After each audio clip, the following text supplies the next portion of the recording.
Esan bezala, Fikoban gaude, Go Mobility 2018ko lehen edizio honetan, eta berehala ikusiko dugu inaugurazio ekitaldia.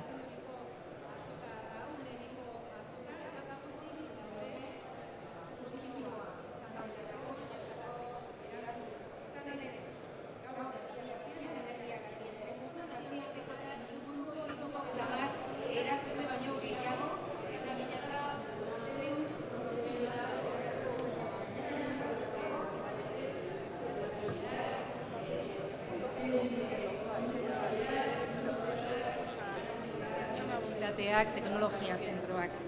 Mugikortasun jasangarriak eragile asko inplikatzen ditu, ikusten duzuenez, gure gizarteak mundu osoak duen erronka nagusietako bat delako, eta irtenbidea guztion artean bilatu behar dugu. Hori uste du behintzat, Gipuzkoako Foru Aldundiak, azoka honetako bultzatzaileak, eta hain justu, mugikortasun jasangarrian eta energia metaketaren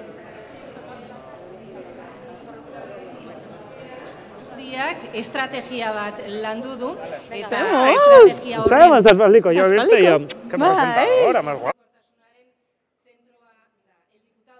de Guipúzcoa nos va a hablar ahora, en unos instantes, de este centro móvil de electromovilidad que se acaba de presentar recientemente y que aspira a situar este territorio como referente en la materia. Y también nos hablará de Etorkizun Araikiz, que es la iniciativa que ha permitido que este centro sea una realidad. Zuekin, Markel Olano, Gipuzkoako diputatu nagusia. Ongi etorri, Olano jauna.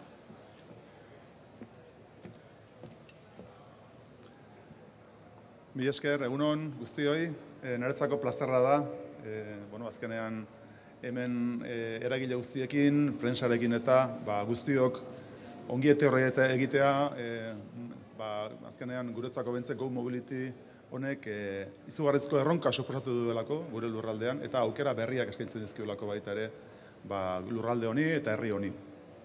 Nik lehenik eta bain aipatuko nuke, azkenean feria hau, azoka hau guretzako bentzet oportunidade badala dagoeneko egiten ari garena mahai gainean jartzeko.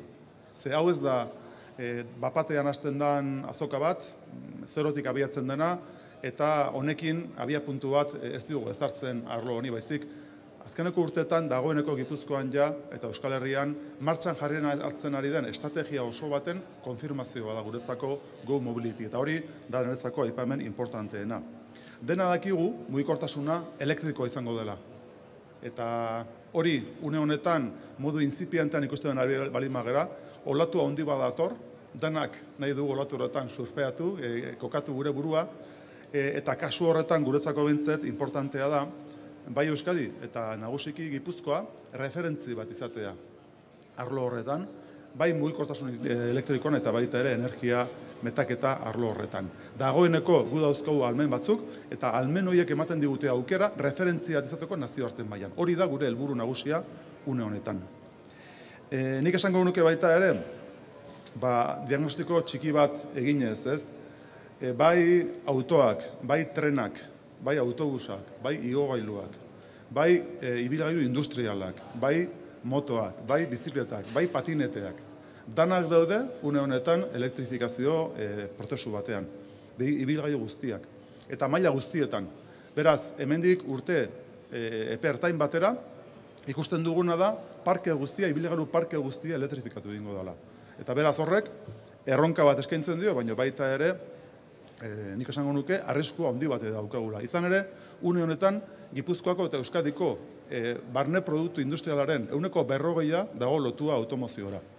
Gipuzkoan, kalkulo egiten handun, gure 40%ko barneko produktu gordinaren industria hori esan dezakegu, erronka oso importante batean dagoela, besteak beste, ikusten dugulako ibilgailu arrunt batek, orain arte, konbustioko ibilgailu batek, motorrak 200 pieza dauzkala gutxi gara bera, eta aldiz, ibilgailu elektriko batek 20 pieza eukiko ditula.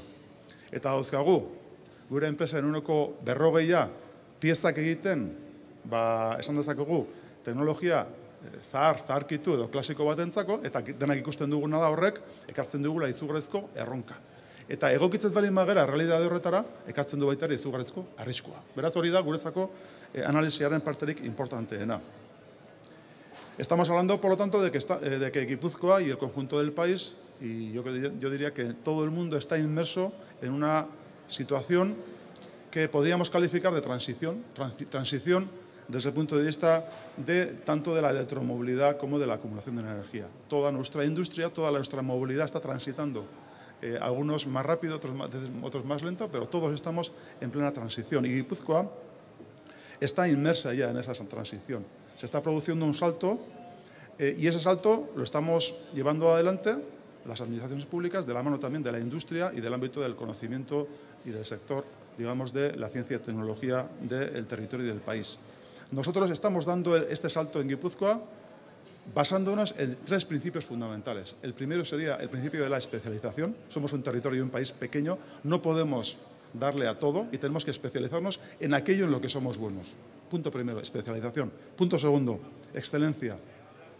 Todo aquello en lo que nos especialicemos tiene que partir ya desde el punto de vista del I+D de un planteamiento de excelencia y de calidad en lo investigado y en lo que estamos innovando. Eso para mí es un principio fundamental en todo el desarrollo de los centros de referencia de etorkizuna eraikiz.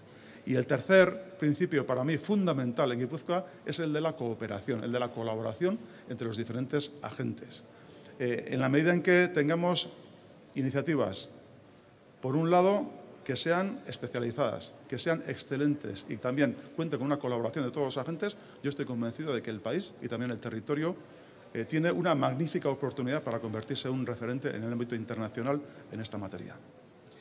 Desde la perspectiva de etorkizuna eraikiz, nosotros estamos abordando la nueva agenda de política y social del territorio de Guipúzcoa y en ese contexto, desde el punto de vista de la competitividad de las empresas de Guipúzcoa, hemos puesto en marcha diferentes centros de referencia. Son 6 en total, uno ligado al cambio climático, otro vídeo a los contenidos audiovisuales, Adinberri al ámbito del envejecimiento, LABE dirigido a la gastronomía digital, CIUR al ámbito de la ciberseguridad y Móvil, que es el que hoy voy a presentar muy brevemente, es el referido a la electromovilidad y a la acumulación de la energía. Cuando nosotros pusimos en marcha Móvil, lo hicimos de un modo, bueno, pues de un modo absolutamente conectado con el entorno de conocimiento e industrial del territorio de Guipúzcoa. Por lo tanto, es un proyecto que está hecho con y para las empresas del sector, los centros tecnológicos, las universidades, los centros de FP, las administraciones públicas y también cuenta con un proyecto, un proceso de emprendizaje que lo que pretende es generar nueva economía, nuevas empresas. Estamos hablando, por lo tanto, de muchos agentes, tiene que ser una dinámica multiagente y, en este caso, Móvil va a generar una serie de recursos y también va a aglutinar las capacidades que tiene el territorio y el país en el ámbito de la electromovilidad y de la acumulación de energía. Guk uste dugu Móvilek daukan erronka guzti horretan, azkenean Fikobako Go Mobility honek izugarrizko bultzakara emango diola. Gaur sektore guztiak hemen proiektu diferenteak ezagutzeko aukera ematen digu. 1500 profesionalak izango ditu hemen mundu osokoak eta hori aurkezteak esaten zuen baita ere hemen dauden 70 proiektu estan ezagutzeko. Eta horrek emango dio aukera elkar ezagutzeko, kontrastatzeko, proiektu berriak ezagutzeko, eta batik bat enpresen ikuspegitik eta Gipuzkoako enpresen ikuspegitik apustu berriak egiteko. Hori niretzako funtsezkoa da. Go Mobility dauka enfoke nazioarteko oso importante bat, baina batez ere, nik uste dut, nazioarteko referentzia horrekin ematen digun enfokea da gure lurraldean da gure herrian sektore guztiak apustu hori egiteko ematen digu izugarrizko aukera eta oportunitatea. Nik esango nuke eta bukatzeko, Go Mobilityk argazki bat ematen digula, baina hau prozesu badala. Eta prozesu horretan, aurrerapausoak ematen ari gerela bata besten atzetik. Guk nahi dugu referentzizko zentru bat, Móvil izango da, guk nahi dugu polo bat eduki gure lurraldean, guk nahi dugu industria ezagutza zentru, unibertsitatea eta ezagutza espazio guztiarekin kooperazioa martxan jarri, eta guk nahi duguna da benetan gure etorkizunean industrialari eta ezagutzakoari aurre egin elkarrekin. Eta Go Mobility horretarako oportunitatea da. Por lo tanto, estamos hablando de que Go Mobility es una oportunidad, pues un reto, es un hito también para el territorio de Guipúzcoa y estamos muy convencidos de que con este paso y con otros que se están dando y que se darán en el futuro, Guipúzcoa, sin ninguna duda, va a ser, junto con el conjunto de Euskadi, un referente en el ámbito de la electromovilidad y la acumulación de energía a nivel internacional.